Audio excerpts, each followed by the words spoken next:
Good morning, Bucknutters. It is Tuesday, December 20th, 2022. I am Dan Rubin. This is the Bucknuts Morning Five and Change.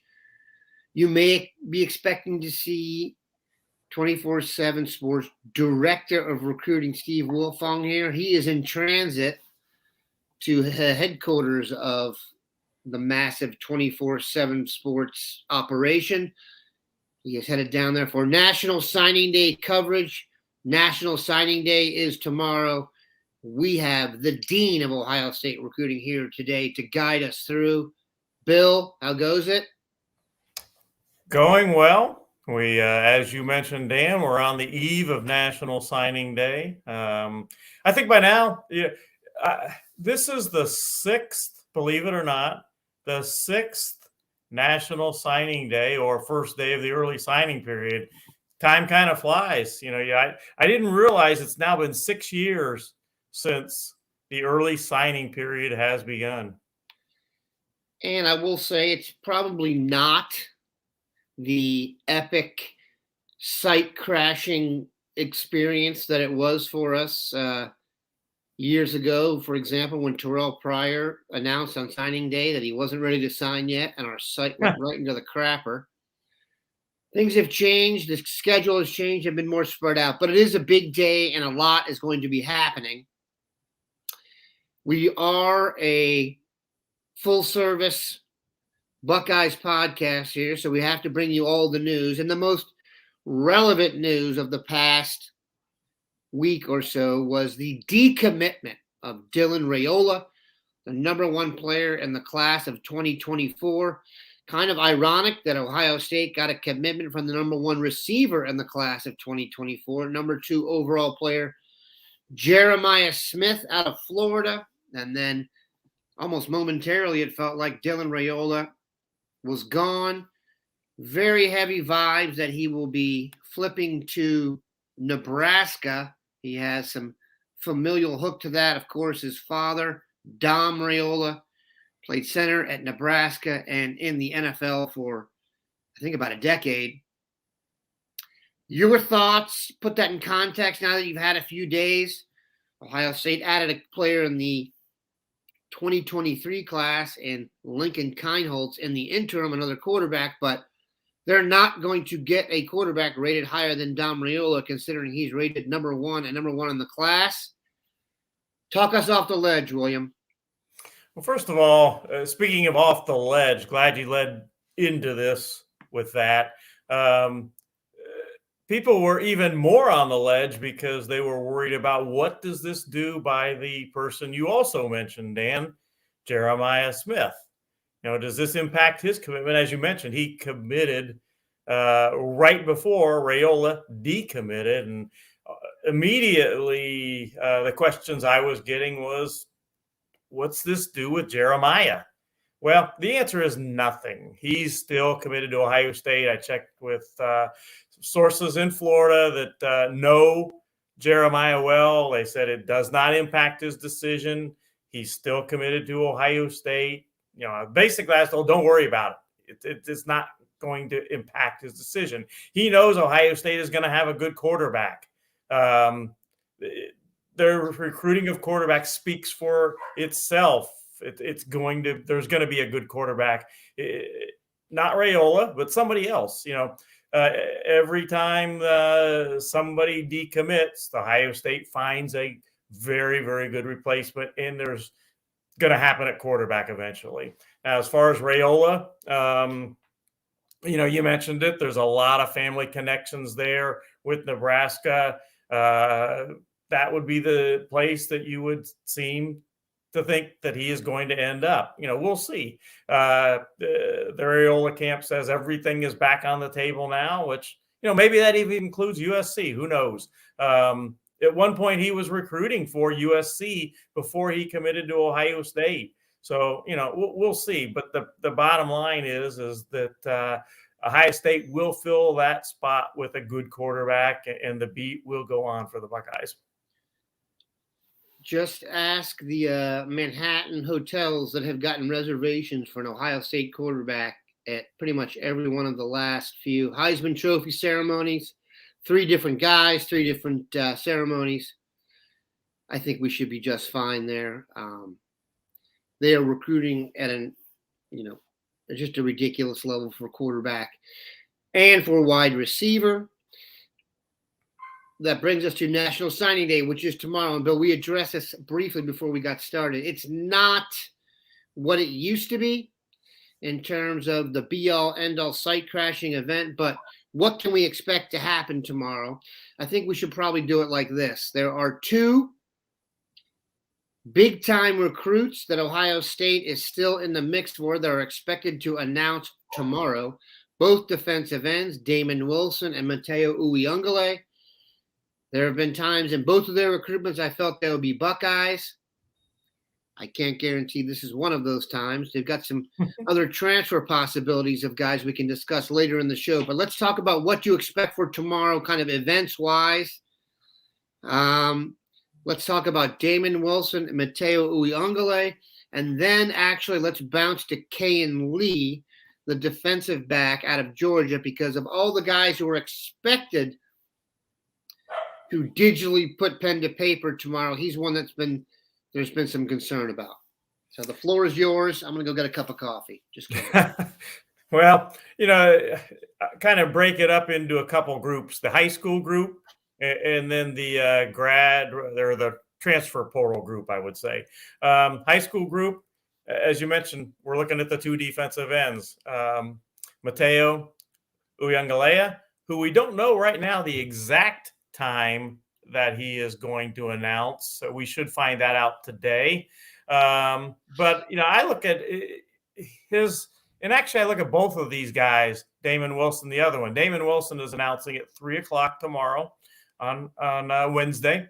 I look at him as Ohio State or one other school in both cases. I've said for a long time, since he made his official visit back at the beginning of September, that Damon Wilson is going to end up at Ohio State or Georgia. The question all along has been which of the 2, and we still don't definitively know that. You look at the crystal ball for Damon Wilson, and there aren't any Georgia picks in there, at least as of a tiny bit ago when I looked. There weren't any Georgia picks in there. Everybody feels like he's trending to Georgia, yet nobody has gone out on a limb and picked Georgia in the crystal ball. Which is kind of interesting. Uyunglele, he does not have any crystal ball picks at all right now. I think it comes down to Ohio State or USC for him. He has a Final 3 that also includes Oregon, and some people feel maybe he'll end up there. My gut feeling is no, it's going to be Ohio State or USC for Uyunglele. And I will say that some people familiar with Mateo feel like that might be trending a bit to USC at this point. Perhaps that makes a little sense. He is a West Coast guy. He's got a brother. We all know DJ, and there's been a lot of talk that DJ is going to end up at UCLA or Oregon. Interesting. I still don't think Mateo ends up at Oregon, most likely. I think he ends up, like I said, USC or Ohio State. But wouldn't it be interesting if Mateo is at USC and DJ is at UCLA? That would be kind of an interesting situation. But in any event, I think both of those guys, it's Ohio State or one other school, and we'll see what happens tomorrow. Then you've got the transfer portal guys, one of which is also announcing tomorrow. Offensive lineman Johnny Cornelius from New York via Rhode Island, University of Rhode Island or Rhode Island University. I'm not that familiar with Rhode Island. Yeah, I don't know exactly which way that one goes, but Rhode Island. Another hotbed of recruiting. Yes, but he is originally from Stepinac, New York, and he is going to announce his decision at 6 p.m. tomorrow. He has made official visits to Ohio State as well as Tennessee. He also has been to Nebraska and Oregon. Pretty wide open. He has not shown his cards at all of which way he is leaning, but we'll find out at 6 o'clock tomorrow who he picks. And obviously, that's been a hot topic of Ohio State needs to get an offensive lineman that can play right away. One of them went off the board last night. I posted last night on Bucknuts that Jeremiah Byers, who also made an official visit to Ohio State, he was here this past weekend, he committed to Florida State, so he's off the board. So really, we're talking 3 announcements tomorrow. Cornelius, Mateo, and Damon Wilson for our signing day announcements. You mentioned Kayin Lee. At one point, everybody had him going to Auburn at one point recently. Ohio State has fought that back some, but an interesting development last night was that Zach Etheridge, who was on the previous Auburn staff and who I mentioned weeks ago was a key player in this, he was the secondary coach on the Auburn staff. He had been recruiting to flip Kayin Lee, and Hugh Freeze announced last night that he will keep Zach Etheridge on his staff. So that brings a little more intrigue to what Kayin Lee is going to do tomorrow. He's going to sign with somebody. I had felt pretty good about that one. If Zach Etheridge did not stay at Auburn, that, leads to some intrigue with what's going to happen with Kayin Lee.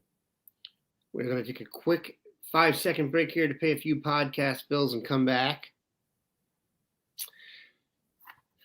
Bill, another guy who has his name has come up, but we feel a little bit better about. It's also come up in terms with Auburn is tight end Jelani Thurman. You're not as worried about him as Lee. I would be very, very surprised if Jelani Thurman did not sign with Ohio State tomorrow. I've talked to him. He really sounds good about Ohio State. He is, while he had a great relationship and has a great relationship with Kevin Wilson, who recruited him and did a masterful job, I might add, of recruiting him.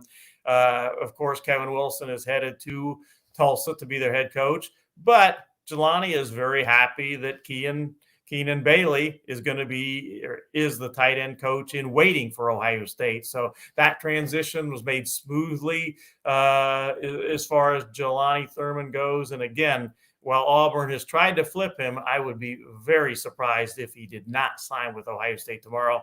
He is going to be an early graduate. He seems anxious to get to Ohio State. So I like the Buckeyes a lot there.